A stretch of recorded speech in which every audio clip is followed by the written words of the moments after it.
Chapter 10 of our book is called The Cross.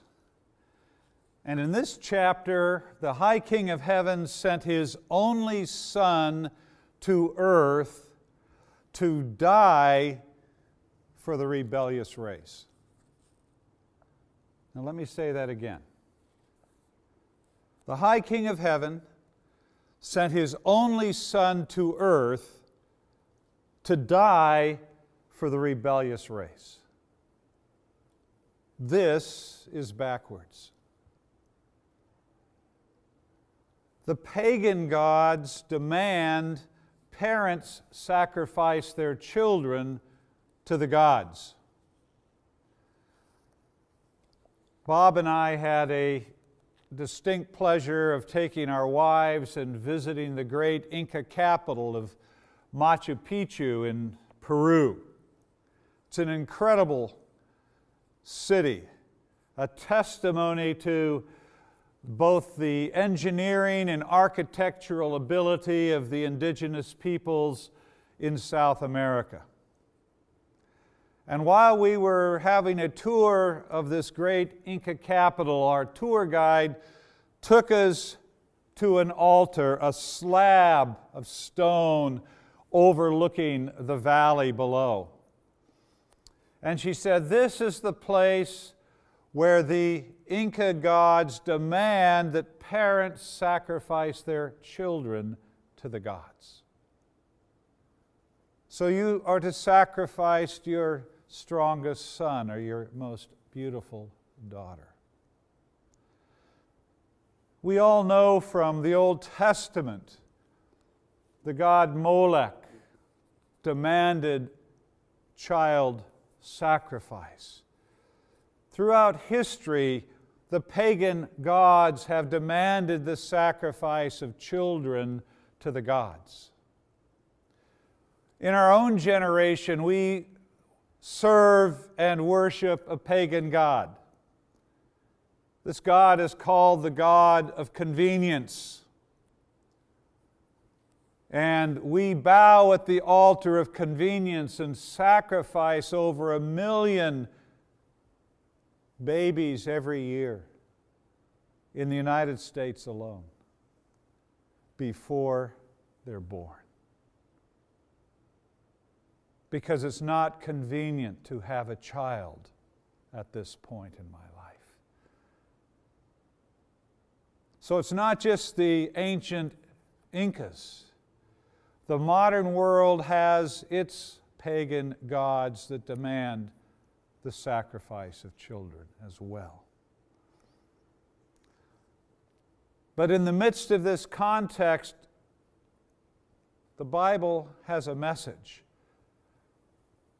The God of heaven sent His only Son to earth to die for pagans.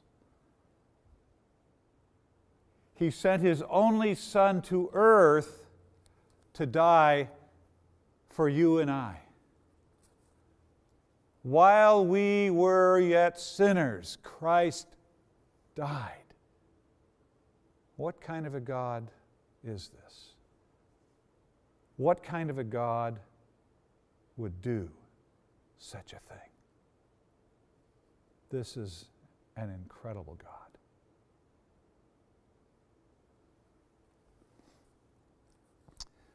Jesus came and He lived a perfect life. Why a perfect life? Because God demands perfection. And you and I are sinners. We cannot provide that perfect life. Jesus came and lived a perfect life in my name, for me, so that the righteousness of God becomes my righteousness in the ledger, in the accounting book. The righteousness of God becomes my righteousness. I remember when I was much younger, I was buying a car, and every month I had to go to the bank to make a car payment. And this particular day, I went in with my car payment and went to the teller, and she brought up my account, and She said, "Well, Mr. Miller, your account's been paid off." And I thought, my account has been paid off. I just bought the car a few months ago and I've only made a few payments. No, Mr. Miller, it's been paid off. And all of a sudden I realized that God made the payment for me. Jesus lived the perfect life for me. And then the lady put some things in and said, "Oh, Mr. Miller, I'm sorry. It really hasn't been paid off." But I took in that moment, I understood something profound about what Christ has done. He lived a perfect life in my name. And then He died the death that I deserved. He died on the cross the death that I deserved. This is the good news. Christ lived for me, and He died for me. After His death, they took His body off the cross and they put it in a tomb. And is that the end of chapter 10? No. If it were the end of the chapter, it would be the end of the story. But at the end of the chapter, Christ rose from the dead. And all history was transformed. Up until this moment in history, death always won. If you died, it was over. You were dead. Christ conquering death, Christ rising from the dead, marked a turning point, an epic turning point in all of human history. Death lost, life won, and history will never be the same. In our churches, we have a time of celebration of the resurrection of Christ, and it is a worthy thing to celebrate, but I think there's times where we put the resurrection in this religious holiday mode. But the early church understood the reality of the resurrection in a way that we do not. Rodney Starks, in his book, The Rise of Christianity, asks the question, if there's no God and there's no miracles, how do we explain the most profound sociological movement of all times, the rise of Christianity? So he was a sociologist that wanted to study this phenomenon. And he gave a number of illustrations of what the early church was like. And one of them, I remember, he talked about the plagues that swept through Europe. Plagues that killed hundreds of thousands of people. And at the time of the Roman society in Europe, for the Romans, cruelty was a virtue. If you've seen the movie The Passion of the Christ, or if you've seen the movie The Gladiators, you've seen Rome in all her glory. Cruelty was a virtue, and for the Romans, compassion was a vice. Compassion was seen as weakness. If you were compassionate, you were weak. And we all remember, those of us that saw the movie The Gladiators, how the gladiators fought in the Colosseum.